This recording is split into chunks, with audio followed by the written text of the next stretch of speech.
Happy morning मेरे प्यारे दोस्तों। आज है डे 166 और आज की टीचिंग में रोंडाबाइन हमें कह रही हैं कि साइंस ये कहती है energy can neither be created nor be destroyed, it can only transform from one state to another state. और यही डेफिनेशन हम स्कूल टाइम से पढ़ते आ रहे हैं कि ना तो कभी ऊर्जा का सृजन किया जा सकता है और ना ही कभी ऊर्जा को नष्ट किया जा सकता है। इसे तो सिर्फ एक रूप से दूसरे रूप में बदला जा सकता है ना। यही होता है ना, ये सब हम जानते हैं, हम सब ने ये पढ़ा हुआ है ना।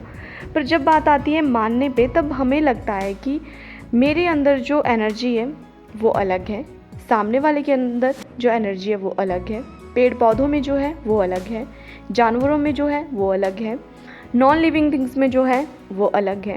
पर ऐसा नहीं है, हम सब एक ही ऊर्जा से बने हैं। There is only one energy. Energy doesn't have any plural. Energy का कोई प्लूरल नहीं होता है।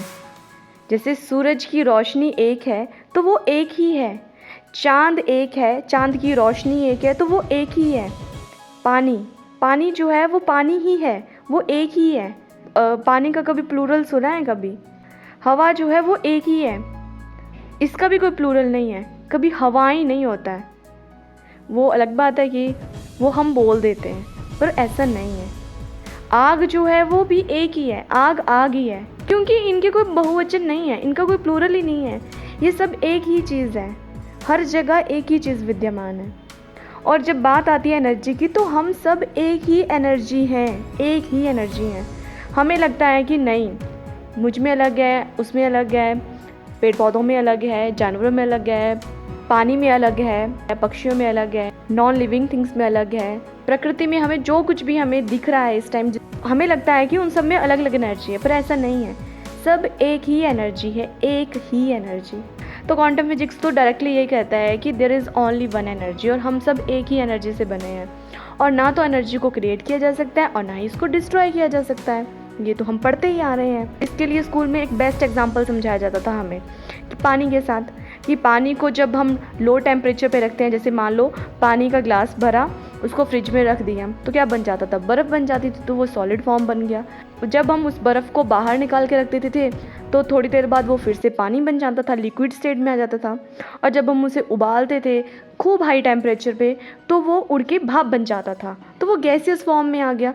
तो इस तरह से पानी कभी ख़त्म थोड़ा ना हुआ, वो उड़ के गैस बन गया, पर वो ख़त्म नहीं हुआ, वो डिस्ट्रॉय तो नहीं हो गया ना। हम ना तो उसको क्रिएट कर रहे हैं, ना तो हम खुद बना रहे हैं उसे, ना तो हम उसको डिस्ट्रॉय कर पा रहे हैं। वो एक स्टेट से दूसरी स्टेट में सिर्फ ट्रांसफ़र हो रहा है। ऐसा ही होता है ना। तो इसी तरह से हमारे साथ भी है। पर जब बात अपनी आती है, तब हम ये सब चीज़ें नहीं मानते हैं, हमें विश्वास ही नहीं होता कि ऐसा भी होता होगा कुछ। अगर हम इसको इस तरह से समझें कि there is only one source of energy which we called as भगवान, ईश्वर, अल्लाह, वाहेगुरु, है ना, जो भी आप कहते हो, क्रिएटर, सोर्स, है ना, कुछ इस तरह के नाम भी हम दे देते हैं, यूनिवर्स भी बोल देते हैं उनको।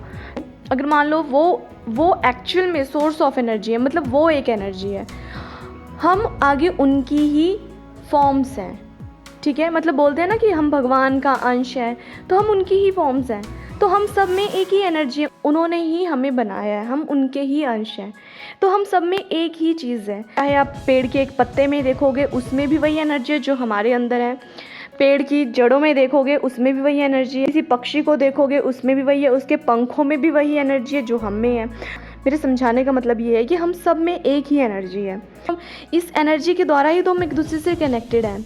टेलीपैथी शायद आप में से बहुत लोगों को पता होगा कि जैसे ही हम किसी के बारे में सोचते हैं, मतलब एक होता है ना कि दिल से जब किसी के बारे में सोचते हैं, तुरंत ही उसका कॉल आ जाता है और हम उसको कॉल पे कहते हैं अभी मैं तुम्हारे बारे में सोच रहा था और तुम्हारा कॉल आ गया। That is telepathy, because we all are same energy, so we are connected with each other. तो आज की टीचिंग में रोंडाबाइन ये कह रही हैं कि हम सब एक ही एनर्जी है, ना तो हमें क्रिएट किया जा सकता है, ना तो एनर्जी को क्रिएट किया जा सकता है, ना तो डिस्ट्रॉय किया जा सकता है, बस वो अपना रूप बदलती है।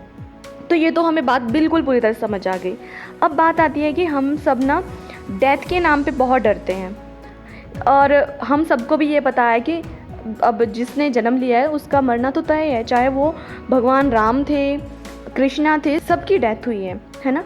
सब मृत्यु को प्राप्त हुए हैं। जब भी हमारे किसी नियर वन की डेथ होती है तब हम बहुत शोक करते हैं, हम बहुत रोते हैं, हमें लगता है कि जैसे हमारी ज़िंदगी रुक गई है, पर ज़िंदगी रुकती नहीं है ना वहाँ पे, तब भी हम जीते रहते हैं, आगे बढ़ते हैं। तो क्या होता है कि डरते हम सब हैं, मरने से हर कोई डरता है, कोई भी नहीं है जो मरना चाहता है।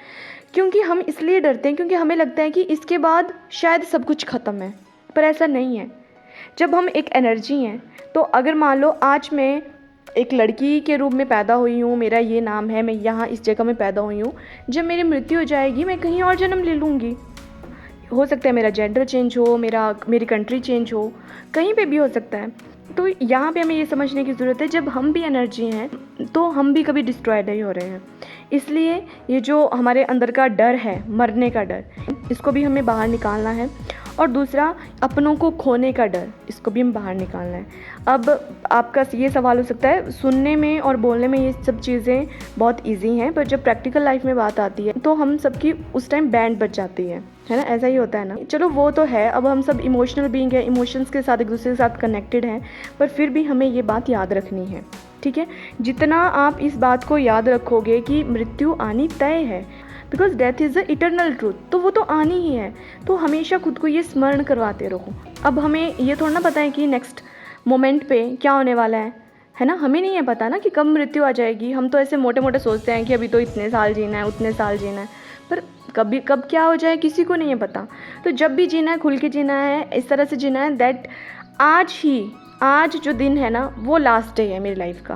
तो जब हमें ये पता होता है ना कि आज लास्ट डे है, तो हम क्या करते हैं, हम सोचते हैं कि जितना हो सके आज इंजॉय कर लेते हैं, आज खुल के जी लेते हैं, ठीक है। इसलिए हमेशा यही सोचो कि आज मेरा लास्ट डे, और खुल के जियो, खुल के हंसो, एक दूसरे की मुस्कुराहट की वजह बनो। किसी के प्रति द्वेष भावना मत रखो, नेगेटिव फीलिंग्स मत रखो। किसी को माफ़ करना है उसको माफ़ कर दो, माफ़ी मांगनी है वो मांग लो, बस खुल के जियो। जो है वो अभी इसी क्षण में है, बस ना अतीत में कुछ है ना भविष्य में कुछ है, बस जो है वो अभी है, ठीक है। तो ये थी आज की प्यारी सी टीचिंग। अब मिलते हैं कल नई वीडियो में नई टीचिंग के साथ। तब तक खुश रहो, मुस्कुराते रहो, किसी की प्यारी सी अच्छी सी मीठी सी मुस्कान की वजह बनो। और जिनका भी जन्मदिन है उन सबको मेरी तरफ से जन्मदिन की ढेरों शुभकामनाएं। Have a beautiful, blissful, surpriseful, giftful day. और जिन्होंने अभी तक चैनल सब्सक्राइब नहीं किया है कर लीजिए, बाकी लोगों के साथ खूब दिल खोल के इन वीडियोज़ को शेयर करें, और अंत में मेरे साथ कहें सबका मंगल हो।